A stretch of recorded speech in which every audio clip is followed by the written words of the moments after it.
नमस्कार, मैं मोहम्मद सादिक हुसैन की इस खास पेशकश में आपका स्वागत है। गुलामी की बेड़ियों में कैद हिंदुस्तान आज़ादी की लड़ाई का बिगुल फूंकने पर आमादा था, क्योंकि अब सर से पानी काफी ऊपर तक चला गया था। ऐसे में आज़ादी के मतवालों ने देश को अंग्रेजी हुकूमत से आज़ाद कराने की रणनीति अपनानी शुरू कर दी। देश भर में लड़ाई की बिगुल फूंक दी गई। फिर क्या था? देश के अलग अलग हिस्सों में जमहूरियत को लेकर आवाज बुलंद किए जाने लगे। ऐसे में इस लड़ाई में बिहार की चंपारण की धरती भी अपनी अग्रणीय भूमिका निभाई। यहाँ के नीलहे किसानों का भरपूर समर्थन एक खदरधारी नागरिक को मिला। फिर क्या था?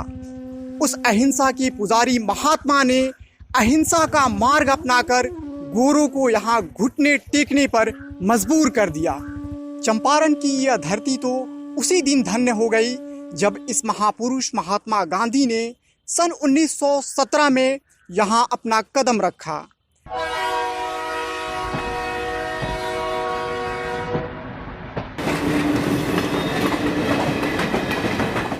अब चंपारण की यह धरती इतिहास के पन्नों में गांधी जी की कर्मभूमि के नाम से सुनहरे अक्षरों में लिखी जा चुकी है। 20वीं सदी में जब मुल्क अंग्रेज दमनकारी शासन के खिलाफ जमहूरियत का लड़ाई लड़ रहा था, उसी वक्त कई क्रांतिकारियों ने अपने कलम से भारतीयों पर हो रहे अत्याचार की दास्तां लिखनी शुरू कर दी। यह दास्तां थे साम्राज्यवाद और अधिनायकवाद के खिलाफ। इन्हीं क्रांतिकारियों में से एक थे जॉर्ज ऑरवेल। इनका असल नाम एरिक आर्थर ब्लेयर भी था। थे तो ये एक अंग्रेज, लेकिन साहित्यकार होने के कारण इन्होंने कई मायने में गांधी जी को समर्थन किया है। इन्होंने हमेशा से सत्यवाद और अधिनायकवाद के खिलाफ अपनी लेखनी को आवाज दिया है। एनिमल फार्म और 1984 जैसी विश्व प्रसिद्ध उपन्यासों को भी इन्होंने ही लिखा है। आपको बताते चलें कि इस महान मिलेनियम राइटर का चंपारण से न केवल गहरा नाता रहा है, बल्कि इसी चंपारण की मोतिहारी इनकी जन्मभूमि भी रही है, जहां इस वक्त हम खड़े हैं। दूसरे शब्दों में हम यह कहें तो कोई अतिशयोक्ति नहीं होगी कि यह चंपारण एक ओर जहां महात्मा गांधी की कर्मभूमि रही है, तो वहीं दूसरी ओर जॉर्ज ऑरवेल की जन्मस्थली भी रही है।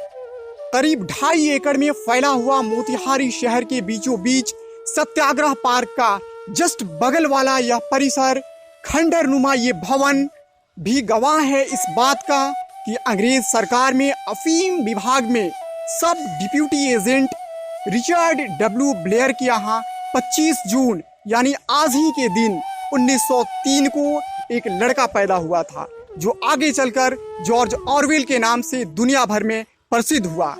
लेकिन दुर्भाग्य की इस बात को सन 1983 के बाद लंदन से आए एक पत्रकार यान जैक ने अपनी रिपोर्ट में उछाला। साल 1984 में उनकी रिपोर्ट देश विदेशों के अखबारों में छापी गई। तब जॉर्ज ऑरवेल के बर्थ प्लेस के बारे में पता चल सका। फिर क्या था? विदेशी पत्रकारों का यहाँ तांता लग गया।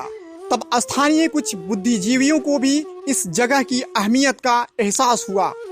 सन 2003 में पहली बार इस शताब्दी साहित्यकार के 100वें जन्म दिवस पर स्थानीय रोटरी लेक टाउन मोतिहारी ने इस प्लेस को संरक्षित करने और इसके प्रचार प्रसार पर जोर दिया। तब से लेकर यहाँ इनके हर जन्म दिवस और पुण्यतिथि पर संगोष्ठी और सेमिनार आयोजित किए जाते हैं। सन 2010 में बिहार सरकार के कला एवं संस्कृति विभाग ने इस पूरे क्षेत्र को संरक्षित क्षेत्र घोषित किया था और इसे संग्रहालय में विकसित कर अंतर्राष्ट्रीय पर्यटन स्थल बनाने की भी बात कही थी। खुद सीएम नीतीश कुमार ने भी इस पूरे क्षेत्र का दौरा किया था।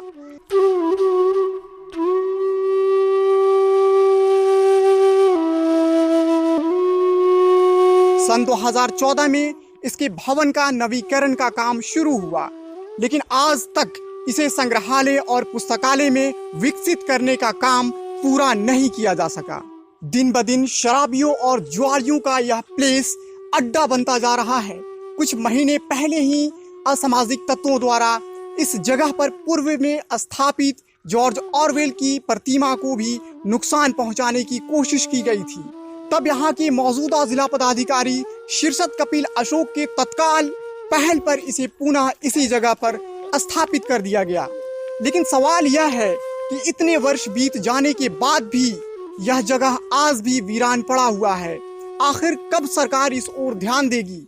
सिर्फ शताब्दी साहित्यकार के जन्म दिवस और पुण्यतिथि पर नमन कर लेने और तस्वीर पर फूल मालाएं चढ़ा लेने और श्रद्धांजलि अर्पित कर देने से ही सच्ची श्रद्धांजलि नहीं होगी, बल्कि इसके लिए सच्ची श्रद्धांजलि तो तब होगी जब इस जगह का जीर्णोद्धार होगा, यहाँ संग्रहालय और पुस्तकालय बनेगा, साथ ही इस जगह को पर्यटन स्थल के रूप में भी विकसित किया जाएगा।